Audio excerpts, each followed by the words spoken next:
Good afternoon. My name is Stuart Turner. I'm the fire behavior analyst for the team. As the fire behavior analyst, what I do is I predict what the fire is going to do, where it's going to go, and how fast it's going to get there. And if you remember from previous briefings, last night I showed this model run that we did where we could possibly be today with these wind speeds that we see out there on the fire area. And this showed a 7-mile run is very possible today. Luckily, the strong work that the crews did in the last day or so has really kept the fire in check and has not allowed it to get out of the perimeter of the fire and keeping this fire spread in check. So we're not seeing this 7-mile run as of right now, and it's 3 o'clock in the afternoon, almost 4 o'clock in the afternoon. So we do see those winds out there though. The winds are gusting up to 40, 60, 70 miles an hour depending on the elevation out there. So those winds are still out there. We're not out of the woods yet, but every hour where that fire's not spreading knocks some more length off of that potential spread that we may see the rest of the afternoon. So if this does get out in the next several hours, the fire will continue to spread. We have a very good possibility of it moving north, but I don't think it's going to move that entire 7 miles. Probably won't even get the 3.5 miles. The best bet that we have right now on this fire for movement is we have a little bit of heat outside the line on the south end of the fire. And as the winds come off of Slide Mountain, it's a westerly wind, so that's wanting to push everything to the east here.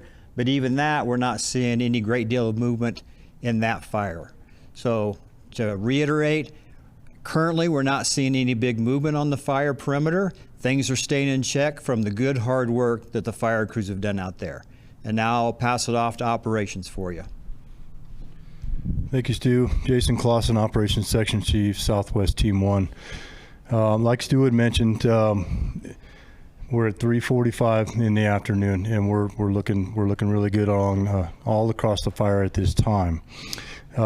Before I get started, though, I do wanted to make a note that we have not been able to fly any of our aircraft throughout today's operational period due to the high winds.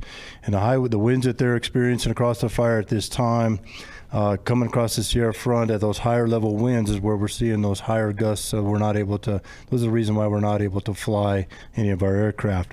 But several portions of the fire perimeter are partially sheltered from those higher gusts, but there's also some areas of our perimeter that are exposed to gusts of 30 miles an hour so far this afternoon. And all reports are everything is holding it as planned. We're going around the fire with you real quick. Division Papa Zulu, all looking really good. The area containment that we added yesterday at the end of shift, no concerns all across the on the east side of the highway there. Moving around on the bottom, the south end of the fire in Division Alpha, all of our direct containment hand lines. We do have fire personnel all along the bottom here, all working diligently to mitigate and mop up those heat sources along the perimeter, all looking good and secure at this time in this area.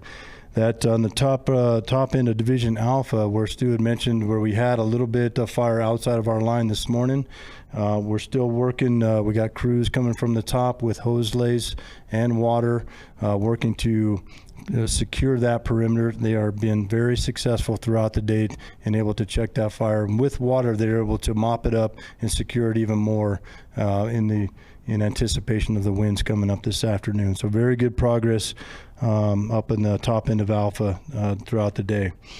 Division Charlie, this is where we're seeing a little bit more of the sheltered area along the fire perimeter due to the high winds, and we have crews coming from the top and from the bottom, putting in a hand line and securing that edge with a hose lay and water as well. And we're mopping up. We got about 100 feet or so mopped up. We're mopping up, basically extinguishing the fire along that perimeter and securing that fire's edge. Progress is going very good, and we're feeling very confident that we'll be able to hold that throughout the day. Moving up on the northwest corner in Division Charlie, the slop over that we had previous shift on the north side of Highway 431. Same scenario there. We have resources on the ground, hand crews, engines, water tenders, heavy equipment, all working with hand tools and chainsaws and hose lays to secure that fire perimeter. There are a couple of unburned islands, what we call. So there are some areas of unburned fuel within that area just north of Highway 431.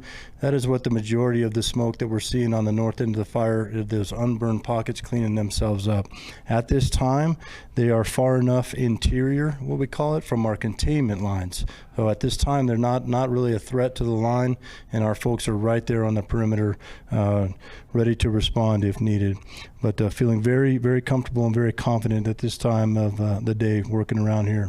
And then the rest of all of the perimeter that's just south of the Galena community, once again, all looking really good. But we do have crews and equipment spread out all along the perimeter of that fire, looking to secure that throughout the rest of the operational period as well. So again, going back, we're not able to fly aircraft to support the crews on the ground, but all the critical areas where we're working the fire perimeter, we do have water. We have hose lays. We have personnel that are working with water to secure that perimeter.